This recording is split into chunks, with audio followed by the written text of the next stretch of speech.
everyone. I'm Dr. Gina Wenjing Chen from National Zhongzhen University, and it's my great honor to have the opportunity to introduce the recent projects that I've been doing with a group of STEM-based instructors on this new energy course design, specifically on the teaching material.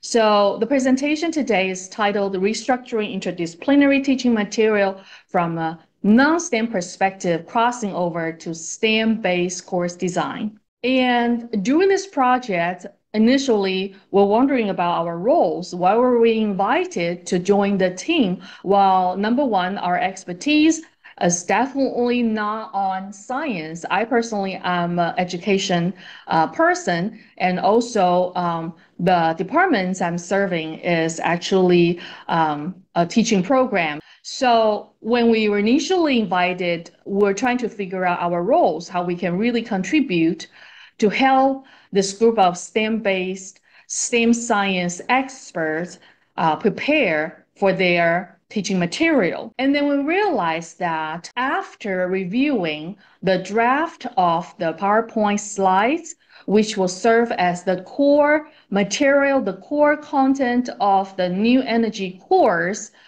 we realized that they really need a lot of help. And today we will review 7 or most frequently happened problems we saw based on the theories of multimedia learning.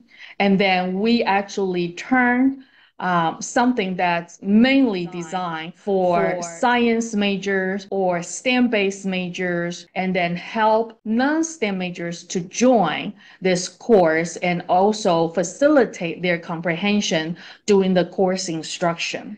The weekly PowerPoint slides will serve as the core learning materials for the students. And then for us, we realized that in order to facilitate the interdisciplinary teaching, the PowerPoint slides we're using this time for this very new energy course actually will be super crucial. And they have to be effective, not only to support teachers to present for teaching, but also to present for students to learn effectively. And then the materials will also have to serve 25 social science major students on the top of 25 natural science major students. So within this particular instructor team, 1 is from environmental law and 2 are from energy and mechanical experts. So the course itself within the instructor team is already interdisciplinary in nature. So we realized that the coordination, the consistency, the coherence across weekly teaching, which will be conducted by different instructors from different disciplines, they really need second opinions, a more objective perspective, especially from non-STEM experts, to help them with the visual part, so that way can really complement their verbal expressions of verbal communication qualities in the course. And the disciplinary differences, not only between the non-STEM and the STEM, but also within different types of STEMs, it's already apparent. Especially, we could see that lots of the literature, empirical studies-wise, it already highlights the importance of visual communications when it comes to disciplinary differences. A lot of times we can see that experts or instructors from different disciplines, they have different tendency and different logic to put materials together. For instance, lots of observations reveal that natural science teachers often use visual to illustrate a lot of scientific concept and data, while law people could definitely do things otherwise. Take this picture, for example. This is actually introductions by the mechanical engineering teacher talking about the structures within a nuclear power plant. Imagine if we show this huge picture in front of a class of 50, and then with a huge classroom, large class size wise, this kind of picture that could definitely not serve the purpose. So the image itself, even when teachers remember to incorporate image, it doesn't really mean or necessarily mean that it could actually achieve the goal of facilitations, especially the comprehension wise. Just by presenting pictures also doesn't mean that the intake will take place within the classroom. So the visual communication for teachings are actually super duper critical. It doesn't only augment impressions for the key messages, also help teachers to illustrate or break down the abstractness or intricateness, and also make our teachings more explicit.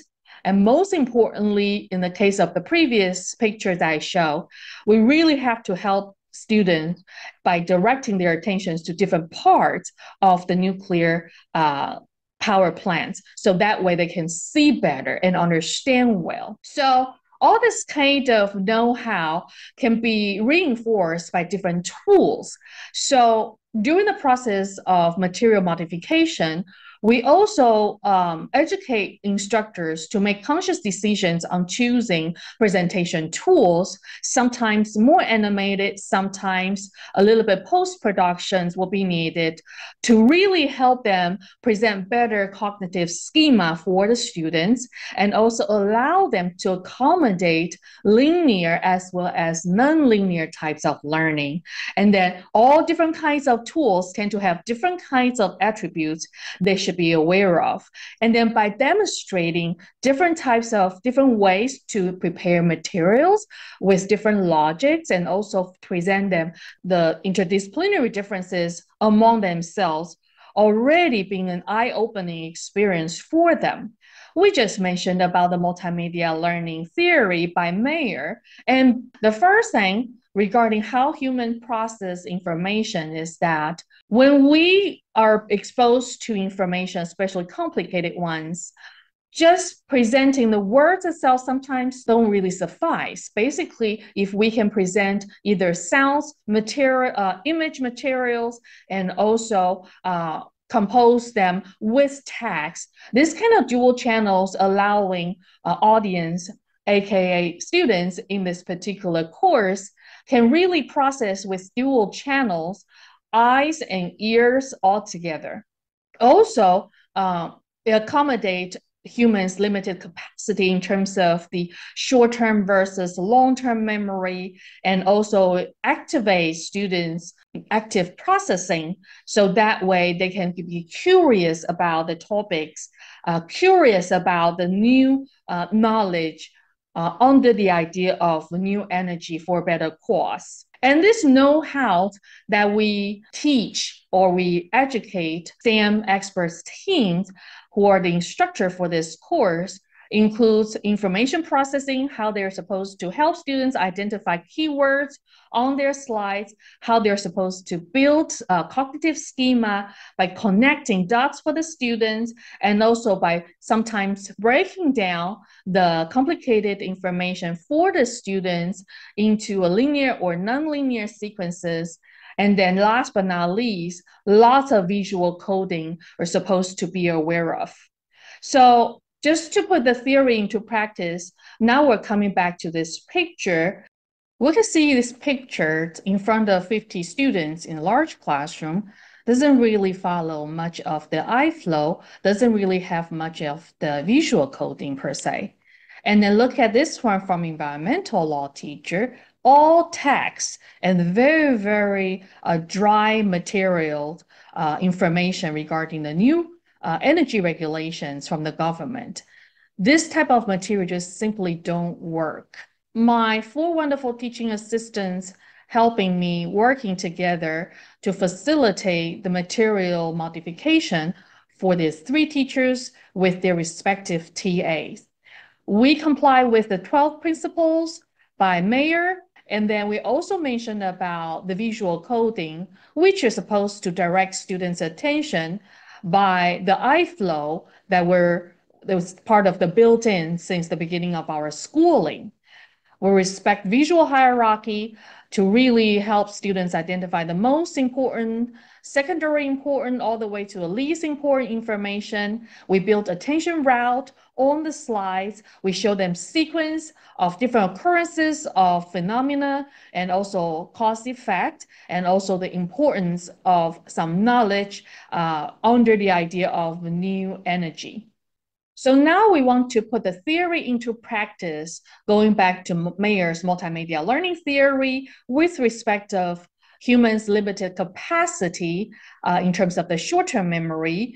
We can actually modify this huge image and then really break it down to a smaller section and then highlight by blowing up and then also identify where it belongs to within the huge picture and then do it step by step, pinpoint this very particular spot, and then activate their prior knowledge regarding the explosion happened 10 years ago in Japan, talking about the root cause, where's did the explosion start, and then telling students the significance of knowing the parts, the structures, and then interconnectedness of all different kinds of sections. This actually complies with the 12 principles, and then with the small techniques, you already feel the huge difference. And now my wonderful research assistant, Ariel, will begin by presenting the overview of the 7 problems along with their respective solutions by demonstration. Thank you very much. Thanks for having me here. My name is Ariel Kating Cheng, a MA student from National Children's University in Taiwan. I'm very pleased to present our research results to you in the film. I'm going to introduce the problems with the materials and the way we modify it when crossing the STEM materials to make it easy for even a non-STEM students to learn. Now I'm going to explain the cases one by one to you for our modifications process. I will start by introducing the encounters problems in the main strategies for addressing STEM. Then I will provide an explanation of modification process of these issues.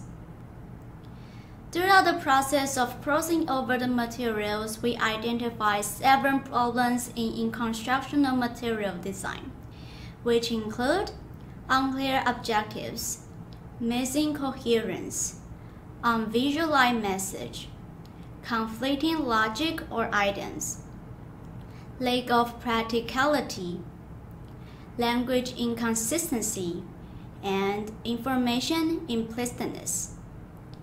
These problems can pose cognitive difficulties for non-STEM students. Our guiding principles for the modifications primarily came from Mayer's 12 principles, and the modifications aim to assist inexperienced non-STEM learners in constructing the coherence from the instructional materials, therefore facilitating knowledge constructions. Here is modifying processes. Problem type number 1 is unclear objectives. This problem refers to the descriptions of learning structures being unclear and absence of proper titles, learning objectives, and key points. In this example, you can see the descriptions of learning structures is unclear. Additionally, there is missing content and no specific explanations of learning goals or scaffolding, which also violates generative processing theory. According to our statistics, there was a 9% improvement in the situation before and after the modification. Our approach to address these issues was by using Mayer's 12 principles, specifically the pre-training principle and the Scatman principle. We attempt to visualize through the text and illustrations and add short descriptions. Then we discuss with the instructors the needs to provide scaffolding for students and pack materials to activate prior knowledge. Problem type 2 belongs to missing coherence. Here it is further classified into 2 subproblems. Problem type 2a, the materials have a vague connections between displayed objects. This refers to the slides having weak structural relations among elements. Such problems mainly arise when there is a sudden introduction of new concepts, lacking continuity in presenting the learning concepts. It resulting a disjointed flow of information and insufficient content explanation. For non-STEM students, this can lead to a lack of understanding and confusion. After the modification, these issues have been completely resolved. Our approach to addressing these problems involves using the coherence principles, the personalization principles, the schematic principles, and spatial principle. We simplify the materials and only displays information that is relevant to the learner's needs on each slide. That means using the simple text and visual directly related to the learning topic. Our actions include reorganizing the materials and integrating new models with prior knowledge to establish a logical sequence of concepts, and synchronize words and pictures for the meaningful information. Problem type 2 called digressions. It refers to the materials not being associated with the topic net zero carbon emissions. This problem is characterized by isolated and decontextualized image and insufficient textual explanation. In this case, only 3 complete diagrams was provided without relevance to the topic, and the purpose of learning these materials was unclear. After the modification, there was an improvement of 88% in addressing this issue. It has been observed that human learns best when words and pictures are combined, rather than relying on words alone. So to deal with these problems, we utilize the multimedia principle and the pre-training principle. Our approach involving adding conceptual diagrams and introducing basic materials as a pre-training step. This provides students with prior knowledge before engaging in practical implementations. And furthermore, we incorporate diagrams and provide code descriptions to enhance understanding. This helps students better grasp the concept related to net zero carbon emissions and facilitating the connection between coding and the topic. Problem type 3 is related to visualizing content because it is important to include both text and image to enhance understanding. We have identified 2 specific issues with this category. 3A is referred to as unvisualized message. It is defined as the need to compile the sequence of textual descriptions and learning concepts into image schemas to utilize visual sensory input and improve memory. In this example, evaluating the dual channel principles, where it is more effective to present words and pictures together rather than just words alone. After the modification, there was a 50% improvement in addressing this issue. Our approach involved applying the multimedia principles to avoid relying solely the text on the screen. And we also aim to enhance and clarify information and utilize pre-training principles to connect students' prior knowledge to the new learning. As a result, we reprocess complex information and illustrate concepts using mathematical expressions to convey the text meaning. Another common problem is violating eye-flow. This refers to the text and graphics being randomly in place without considering the natural flow of the reader's eyes. According to Mayer's perspectives, a layout should have a single focal point. However, in this example, there was excessive information on the slide and making it difficult to easily grasp the main point. After the modification, there was an improvement of 88% in addressing this issue. To address this issue, we apply Mayer's signaling principle and segment principle. We redistributing the content and adjust the formats to highlight the main concept of the test. This helps students quickly and clearly identify the learning objectives or key points. Problem type 4 is conflicting logical or items. The main issues in the category is presence of inaccurate text descriptions, logical errors, and conflicting information, which can lead to misunderstandings. In the given examples, there are consistencies between the image and accompanying text, resulting in miscommunications of the instructional contents. Through our judgment, improvements were made to address this problem. We follow Mayer's coherence principles and signaling principles to guide our modification. We verify the content with the instructors and request a correction where necessary.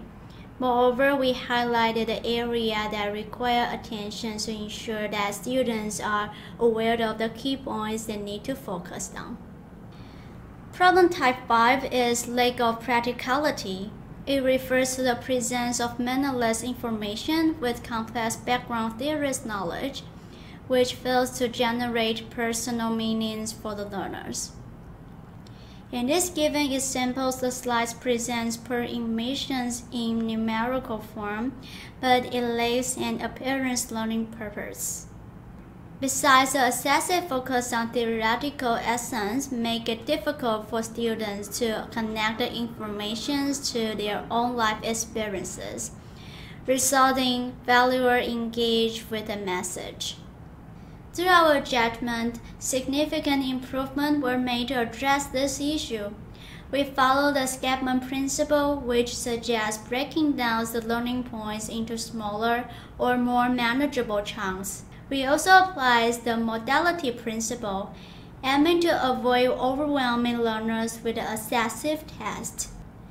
In this example, we first highlighted the importance numbers to draw attention to significant information.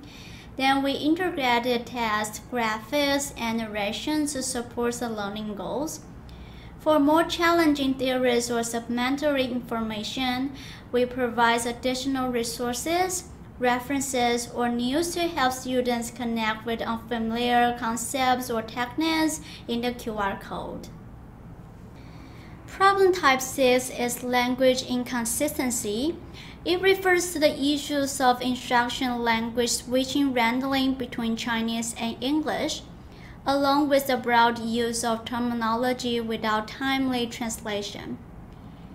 In a given example, there is a sudden switch from Chinese to English in the slides, disrupting the visual flow and making it difficult for non-STEM students to comprehend. Through our judgment, there was a significant 70% improvement in addressing this issue.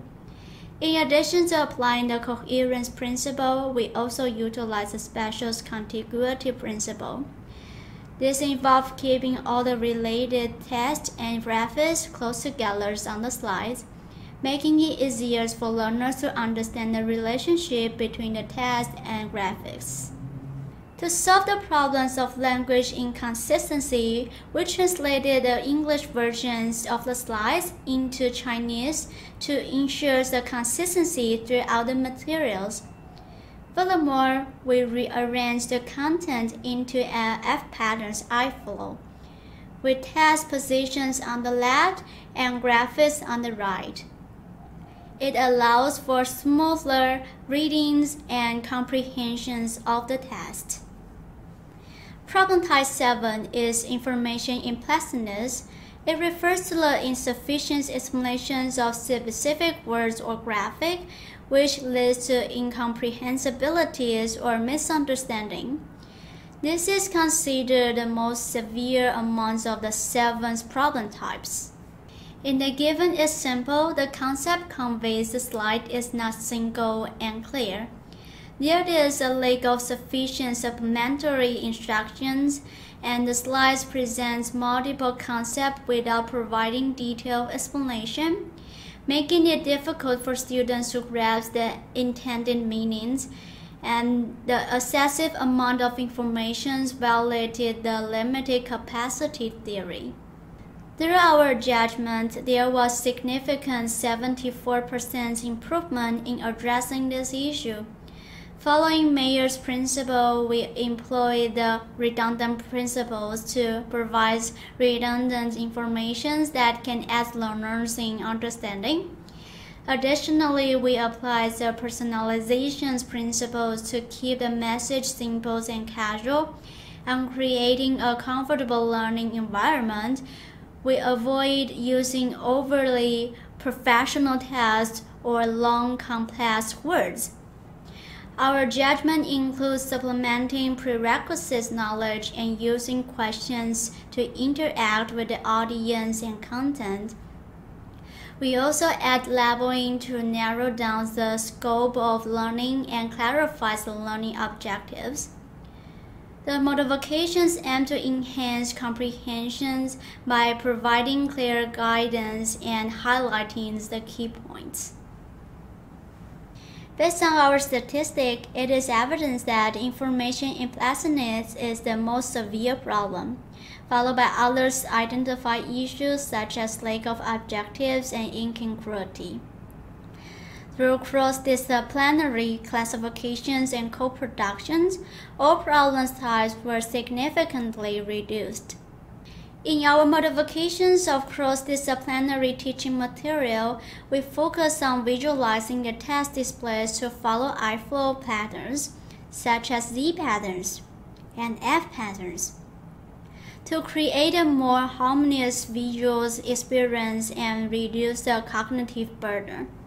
Furthermore, we base our modifications on Mayer's 12 principles, aiming to manage learners' essential processing, optimize generative processing, and minimize extraneous processing through thoughtful constructions. We firmly believe that instructional design should not only involve presenting information, but also presenting in a way that encourages learners to engage in the appropriate cognitive processing. And therefore, our pedagogic suggestions were made and illustrated the lower cognitive load and preventing disciplinary clashes. In conclusion, customizing teaching materials for interdisciplinary courses and bridging the gap between STEM and non-STEM disciplines is crucial for effective education. This studies provide insights into how visual modifications and pedagogic approaches can enhance knowledge retention and appeal to the wider range of students. And this is all for our sharing. Thank you for your attention.